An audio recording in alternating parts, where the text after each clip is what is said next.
पूर्वांचल की शिक्षा, समाज सेवा और जन कल्याण के क्षेत्र में अपनी अमिट छाप छोड़ने वाले स्वर्गीय प्रोफेसर बजरंग त्रिपाठी की पुण्य स्मृति में 17 जुलाई को इटोरा डेंटल कॉलेज परिसर में एक भव्य श्रद्धांजलि सभा का आयोजन किया जा रहा है।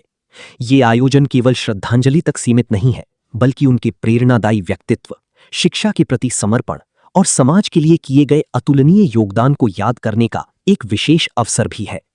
कार्यक्रम में बड़ी संख्या में शिक्षाविद, चिकित्सक, जनप्रतिनिधि, सामाजिक कार्यकर्ता, छात्र छात्राएं और उनके शुभचिंतक शामिल होकर उन्हें श्रद्धासुमन अर्पित करेंगे।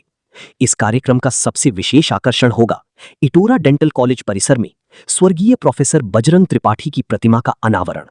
ये प्रतिमा आने वाली पीढ़ियों को शिक्षा, सेवा और समाज हित के उनके आदर्शों की प्रेरणा देती रहेगी।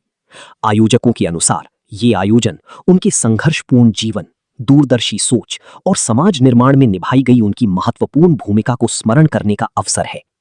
आखिर इस विशेष आयोजन को लेकर वेदांत त्रिपाठी ने क्या कहा, आइए सुनते हैं उनसे हुई ये खास बातचीत। सर, 17 तारीख को बजरंग त्रिपाठी जी की मूर्ति का अनावरण होने वाला है, क्या बताना चाहेंगे इसके बारे में? देखिए, हमारे चिल्ड्रन परिवार के लिए बहुत ही महत्वपूर्ण दिन है। 17 तारीख को हमारे बड़े पिताजी प्रोफेसर बजरंग त्रिपाठी जी की पुण्यतिथि भी है और उसी दिन जो प्रांगण, जो ये बीज उन्होंने लगाया था, जो आज ये वृक्ष का रूप ले चुका है, इस संस्थान कैंपस में उनकी एक मूर्ति स्थापित की जा रही है। तो काफ़ी इमोशनल भी है हम लोगों के लिए और काफ़ी गर्व की बात भी है। और ये मूर्ति आने वाले जो भी जनरेशन्स हैं, जो भी बच्चे हैं जो यहाँ से पढ़ाई करेंगे, जो यहाँ से डिग्री प्राप्त करेंगे, वो हमेशा उनको बताती रहेगी कि किसके द्वारा ये सारी चीज़ें शुरुआत कहाँ से हुई और कितनी मेहनत और परिश्रम से उन्होंने ये इस पेड़ को लगाया है। मदन मोहन मालवीय भी कहा जाता था पूर्वांचल के लिए, और उनके विचारों को लेकर किस तरीके से आप लोग देखते हैं? उनके विचार देखिए बहुत ही सरल थे और उनका शुरू से ये मानना था कि पढ़ाई जो है सबके लिए अवेलेबल होनी चाहिए, सबके लिए इजीली एक्सेसिबल होनी चाहिए। इसीलिए आज़मगढ़ जैसे पिछड़े ज़िले से उन्होंने शुरुआत की और नौकरी के दौरान धीमे धीमे उन्होंने किराए की बिल्डिंग से विद्यालय को शुरू किया। फिर धीमे धीमे जैसे ये कारवां चलता गया, बढ़ता गया, एक स्कूल से दो से आगे इन्होंने बढ़ाया इसको जो है, और दिन रात लगे रहे और कभी भी ये सोच के काम नहीं किया कि हम जो बना रहे हैं इससे हमको लोग जानेंगे या इससे हमारा क्या लाभ होगा। हमेशा जो भी कार्य किया वो समाज के लिए किया। बच्चों को पढ़ाने का जो कार्य है बहुत ही वो माना जाता है, उच्च माना जाता है। हमेशा से उन्होंने समाज के लिए जो भी किया, समाज के लिए किया। कभी खुद के लिए आज तक उन्होंने कोई ये नहीं किया कि हम अपने लिए क्या कर लें या हम अपने आप को कैसे बड़ा बना लें। हमेशा स्कूल और कॉलेज को प्रायोरिटी दी, उसको आगे रखा, जहाँ भी रहे हमेशा इसी चीज़ का प्रचार किया।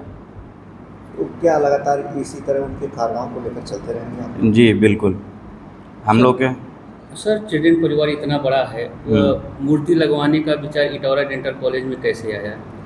इटोरा डेंटल कॉलेज में ऐसे आया कि यहाँ पर हमने अभी रिसेंटली सैनिक स्कूल, आपने नाम सुना होगा, गवर्नमेंट के मिनिस्ट्री ऑफ डिफेंस की तरफ से चलते सैनिक स्कूल को PPP मोड पर दिया जा रहा है, जिसमें से आज़मगढ़ ज़िला भी चिन्हित किया गया था सैनिक स्कूल खोलने के लिए और PPP पार्टनर्स को इनवाइट किया गया, जिसमें हमारे संस्थान ने भी पार्टिसिपेट किया था और हमको वो कह लीजिए कि हमको वो मौका मिला सैनिक स्कूल खोलने का यहाँ इस प्रांगण में। और उस सैनिक स्कूल का नाम भी हमने अपने बड़े पिताजी के नाम पर रखा है, प्रोफेसर बजरंग त्रिपाठी सैनिक स्कूल। तो उस स्कूल की स्थापना यहाँ की गई क्योंकि पिताजी शिवली में डिफेंस स्टडीज़ के मिलिट्री साइंस के प्रोफेसर रहे, तो उनके नाम पर यह स्कूल रखा गया। और ये स्कूल क्योंकि यहाँ पर इस प्रांगण में है तो उसी वजह से उनकी मूर्ति सबसे पहले यहाँ स्थापित करने का भी विचार किया गया। सर, कोई ऐसा वाक़या जो आपको जीवन भर याद रहे उनके साथ, जो आपको मोटिवेट करता है? ऐसा एक वाक़या मेरे साथ हुआ है और हम अपने बड़े पिताजी के साथ ऐसे ही बैठे थे और मुझे बच्चों का नाम तो नहीं याद है, बट एक बूढ़े गार्जियन आए और उन्होंने फ़ीस को लेके बच्चों की फ़ीस को लेके, उनके 3 बच्चे पढ़ते थे, बच्चों की फ़ीस को लेके बड़े पिताजी से गुजारिश की कि हमारे बच्चे आपके विद्यालय में पढ़ते हैं, बच्चे पढ़ने में अच्छे हैं और फ़ीस देने में उन्हें कुछ कठिनाई हो रही थी। तो बड़े पिताजी ने कहा कि अगर बच्चे पढ़ने में अच्छे हैं तो मेरी एक शर्त है कि अगर बच्चे इस साल की परीक्षा में बच्चे अगर यहाँ टॉप करते हैं जिस जिस क्लास में हैं तो उनकी मैं फ़ीस जो है माफ़ कर दूँगा। और उन्होंने ये चैलेंज जो है स्वीकार किया और उनके बच्चे उस साल उस परीक्षा में टॉप किए और उस क्लास से लेकर 12th तक जब तक वो विद्यालय में पढ़े उनकी एक भी फ़ीस मैनेजर साहब ने आज तक कभी नहीं ली। एजुकेशन के लिए पैसे की बाध्यता कभी नहीं रही। तीनों बच्चों की पूरी फ़ीस माफ़ कर दी गई, किसी प्रकार का एक नया पैसा उनसे नहीं लिया गया। तो ये चीज़ मैंने देखी, उन्होंने कभी भी जो पैसा लिया वो संस्था को चलाने के लिए ही वो किया और आज तक कभी इस चीज़ को बाध्यता नहीं बनाई बच्चों के लिए। अगर बच्चा जेन्युइनली परेशान है या पढ़ना चाहता है या पढ़ने के लिए आ रहा है तो कभी उस चीज़ को पैसों की वजह से उसको दिक्कत आए, ये चीज़ उन्होंने कभी ऐसा आने नहीं दी। सर गरीबों की मसीहा भी कहा जाता था उनको जो है जी शिक्षा के दौर को लेकर, और आजमगढ़ में जिस तरीके से वो शिक्षा को बढ़ावा दिए इसको लेकर आप आजमगढ़ जनता से क्या अपील करना चाहेंगे? मैं देखिए चाहूँगा कि आजकल जितने भी विद्यालय खुल रहे हैं, जो हर लोग कई लोग इस समय और भी इस कारवां को धीमे धीमे कई सारे स्कूल खुल गए। आज CBSE के ही अकेले ज़िले में मेरे ख्याल से 60-70 स्कूल हो गए हैं। तो मेरी सबसे यही प्रार्थना होगी जितने भी स्कूल लोग जो लोग संचालन कर रहे हैं, प्रबंधक लोग हैं, कि कोशिश करें कि ज़्यादा से ज़्यादा बच्चे आपके यहाँ स्कूल में आएँ और इन बच्चों को अच्छी शिक्षा मिले और पैसा को बाध्यता ना कभी बनने दें। कोई बच्चा अगर काबिल है, पढ़ने में तेज़ है तो कहीं उससे वो अवसर छीना ना जाए।